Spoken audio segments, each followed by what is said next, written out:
tilapia mga lods o sarap prito. At giniling ko din lang sa lalim.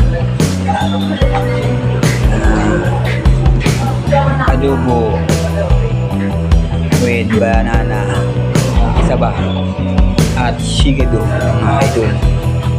Yan po ang aming recipe ngayong month sa aming local church of Yusikumot, Mississippi. Adobong manok. Yan po ang ating pare. Si hi! Tapos na.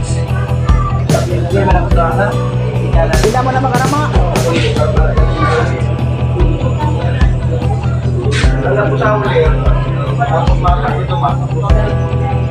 Happy Sunday again. Good morning. God bless you all. Good morning po mga magnasa, mga idol, mga lods. Ito po ako ngayon sa aming church na nagluto po ako ng ulam. Yan po siya ang aking naluto. Adobong manok at adobong baboy with saging saba. At ito po ay minuto ay higado mga lods. Ito naman po ay preparasyon mamaya para sa sapsoy. Kasi ngayon po ay gaganapin namin ang aming 41 years anniversary ng aming local church UCCP, United Christ of Church of the Philippines. At ito po ang aking ginagawa. Nagluto po ako ngayong umaga. Ito naman po yung aking ginawang giniling.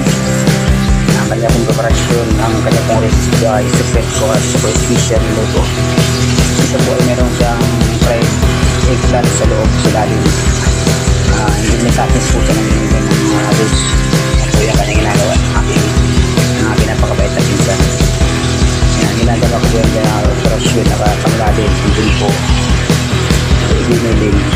Good morning and happy Sunday sa inyo lahat. God bless you all the time.